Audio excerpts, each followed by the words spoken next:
So then guys, you need to forget all about the Samsung Galaxy Ring, and it's the Apple Ring is the ring that you want to focus on with all of its features that we're going to talk about today and why it's probably going to be better than the Galaxy Ring equivalent. So that's right guys, as much as that Samsung have just announced their brand new Galaxy Ring, what's coming out in a matter of days or weeks depending on when you're watching this video, Apple look like they're going to be making their own ring too. But first of all, let's have a quick look then what the Samsung Galaxy Ring gives us first of all and see what Apple is up against. So we've just seen the announcement of this new ring, and obviously we get it in 3 new colours. We've got the black, the silver and the gold for your preference, and there's also a sizing kit as well to choose the right size ring for your finger, what you want to use it on. The main thing what I would say the Samsung Galaxy Ring is all about, it's all about tracking health and health only. There's no other kind of extra features inside of it. And don't get me wrong, the sensors inside of this ring are very, very good. On your Galaxy phone, you'll be able to do things like tracking your sleep, for example, and you can also like track your pulse, your heart rate. And also, as Samsung said, using a bit of AI, you can actually turn your insights into actions too. The ring also does have 1 or 2 little extra features on top, and to be honest, some of them actually kind of replicate like the Apple Watch Ultra 2 and also the Apple Watch Ultra 9, where you can do like the tap sort of feature whilst wearing the ring to, for example, take a picture, say, on your phone, for example, as a shortcut if you wanted to do that. Or, for example, let's say you wanted to snooze an alarm. The ring also has abilities like Samsung's Find Me equivalent out there, so you can find the person or you can find your ring if you were to lose it. And to be honest, the case looks pretty awesome too, what you actually charge this ring in, where you actually got like a charging ring around to see how much you're actually charging up your ring. And also, talk about that ring, Samsung are claiming you can get up to a 7-day battery life. But one thing what has definitely come clear about this in recent reviews that I've at least been reading, and that is depending on what size finger you are, depends on the size of the battery that you will actually get. So if you've actually got quite a large hand and quite sort of thick fingers, then obviously then you're going to need a sort of larger ring out there, and it means that your battery life will probably last longer than, say, for example, someone with quite a thin and slender kind of finger as an equivalent. But I'd say the main thing is that it can last up to 7 days of battery life, what is really, really good compared to, say, like a watch. Generally a smartwatch, they only last, at least from Samsung and from, say, Apple, can only last only a couple of days. To get up to a week, that is really, really good, but we're gonna have to check that out. The other thing as well, I like it that it's fully waterproof and that you can just slip it on, forget all about it, and then all your health is being monitored. But what I would say with this ring, there's probably a lot of features that we were expecting to get with it, and to be honest, at $400 we were expecting maybe a little bit more with features, and we just didn't get them. Maybe this will be for the next generation, or maybe this is where the likes of, say, Apple needs to come along with their Apple Ring and give you a really great alternative with extra features too. And talk about all those features, we're going to cover them today of what we're expected to see with the Apple Ring. Now, I've said this before, and personally, I do not think that Tim Cook is going to turn into a golem with this ring saying, "My precious," or anything like that. But I do think, like Samsung, that the Apple Ring will actually give us a lot of different benefits to compared to, say, wearing a watch all the time. And one of the benefits I could point out right away is that, for example, I like to wear different kind of watches, and I would love the ability to actually wear some of those classic kind of watch designs instead of wearing, say, an Apple Watch all the time, and then also still have my health being tracked whilst wearing, say, an Apple Ring. So yeah, I'm really, really excited that definitely this is probably going to be the case, and also that Samsung are doing this right now, even though they have promoted that you can actually wear your Samsung Galaxy Fit watch and you can actually wear your ring at the same time and actually get the same sort of recordings, and in fact both the devices can work together too.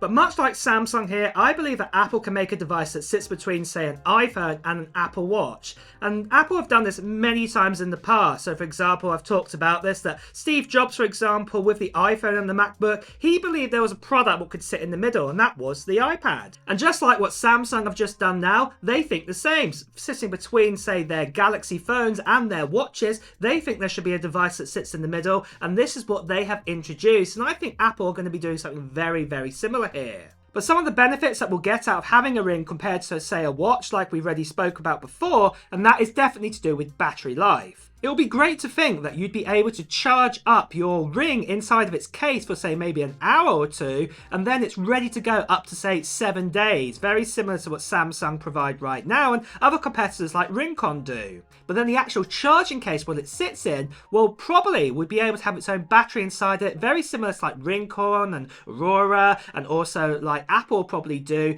and that is that the actual case can actually hold a good battery inside of it. So you might be able to get say 2 months supply of battery inside of say that case before you even need to have to charge up the actual case, what is absolutely amazing. And for me, what I could see with having a longer battery life in the actual ring is, say, an advantage over the likes of, say, the Apple Watch, for example. So, for example, with the Apple Watch, and I know a lot of you people do this right now, we put on our watches, say, on charge every night or, say, every 2 nights. It's not very often that we sort of charge up our watches during the day. We actually like to charge it up at night, take it off and charge it then. But then we can't do that sort of sleep tracking. So actually having a ring to do this instead, tracking our sleep would be really, really a fantastic thing to have, that we can actually see all of those sorts of tracking and how we're sleeping, ready for the next day. And very similar to like Samsung, I think that Apple would bring out with their Apple Intelligence some sort of abilities and skills there to actually help us getting a better night's sleep. But you're probably wanting to know, what are the kind of sort of exclusive features what the Apple Ring would have, say, over the Galaxy Ring?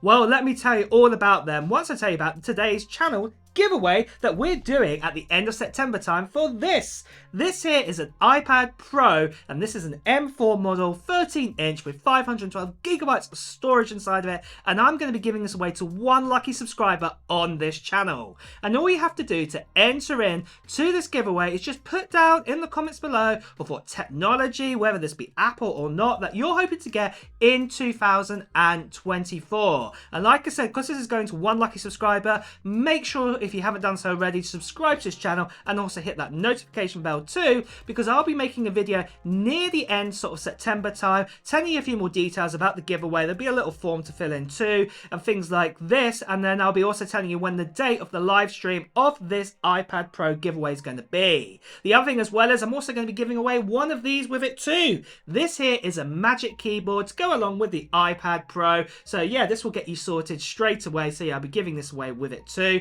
But the other thing I just want to quickly say to you guys is, sadly, there are still lots of scammers and spammers out there, people impersonating me, telling you to WhatsApp, Telegram, Instagram even, telling you to part with money for postage and taxes. This is not me. I'll be paying for all of those taxes and postage on this international giveaway, so please do ignore them, or better still, you can see right here, please do report them. So what kind of exclusive sort of features could we actually see in the Apple Ring? Well, just much like what Samsung have just done and actually copied, I'd say, the likes of, say, the Ultra 2 and, say, the Series 9 watch, where you can do the sort of pinch sort of tap. Well, I think Apple would probably introduce this into their Ring too. So yeah, that's probably going to actually happen. But what I would also say is that there's the possibility that we may actually also get a sensor on top of the Ring. So for example, we might be able to adjust the volume by sliding our finger over the sort of actual top of the Ring. Or for example, we might be able to say snooze a call or something like this, or snooze, say, a actual alarm. You get the idea. You'd be able to use that in many sort of different sort of situation with actions there. The other thing I'd also say that could probably happen is that maybe NFC would be added to this watch as well. So for example, you might be able to pre-select a card on your iPhone, and then with that swipe on your Ring gesture that I talked about earlier, you could activate NFC to pay. And then with that, what you might actually get compared to what the Samsung Galaxy Ring doesn't get, and that is you might actually get a taptic sort of pulse back in your finger to say that you've paid. Also, you might get a taptic sort of pulse, for example, when you receive a new notification or, say, a phone call, because this is something what's missing with the Galaxy Ring, that you don't get any kind of feedback back through the Ring. So this would be really, really cool that Apple could actually put this into their Ring when they bring their one out. One other area where the Ring could actually help is, say, with the Vision Pro, for example. One problem that the Vision Pro is using it in a dark space, and to navigate around, it's always looking around for your hands. But with, say, a Ring, it could actually detect the Ring, and then with a sensor inside it, be even more accurate with what you're actually picking with your fingers. But then next of all then, what you're probably wanting to know is, well, what about, say, the release date and price? Well, obviously, Samsung have now put their cards down on the table with their ring. How about Apple? Well, I think the pressure will be on Apple if these rings sell really, really well now. And I think one of the things that Samsung have done very clever, what they haven't done in a long time, is that they've actually made the ring more exclusive to the Samsung ecosystem, even more than the Android ecosystem. So you have to actually have, say, a Samsung phone to actually fully utilize all of the features inside of the Galaxy Ring. And because of that, I think obviously Apple will be monitoring this, bringing out their own ring. I expect that it probably might be coming out in 2025, the end of it, or even into 2026, once they know in what the Galaxy Ring does for Samsung. At the end of the day, it's going to be quite easy for a ring to be manufactured by Apple, because all they need to do is replicate quite a lot of, say, their sort of watch sort of technology into a ring, and then off it goes. It's ready to go. And I'm sure they can invent, say, a charging case quite quickly too. This is not going to be one of the hardest products for them to make, because they have all the sensors and things like this in their sort of Apple Watch. They just have to miniaturize that down into the likes of a ring. But then for price wise, like the Galaxy Ring comes in at $399 US, probably most likely Apple will probably replicate a very similar sort of cost. At the end of the day, the likes of, say, the Galaxy S24 Ultra and the iPhone 15 Pro Max, the prices are very, very similar at the moment. So probably we're going to get a very similar kind of price of $399 US, maybe $30 more, maybe $30 less. But you get the idea. That is probably the same sort of target price that they're probably aiming for. And much like what Samsung have done now, especially they've said there's going to be no subscription. Obviously, Apple probably want to replicate that too, especially the likes of, say, their watches. There's no subscription or anything like that with them. So yeah, probably it's going to be the same situation out there, that you will have to actually pay for no subscription. You buy the Apple Ring and then off you go. But there again, guys, those are my thoughts then on the Apple Ring. And I will also say that I have actually got a Galaxy Ring on order, so I will be making a video about that once I get my hands on it, or my ring on, whatever you want to call it. So if you do want to check out that video when it comes along, make sure you subscribe to this channel and also hit that notification bell. And also, guys, if you've enjoyed watching this video, please also do press the like button too. And with that, guys, I'll see you really soon. Take care. Bye bye.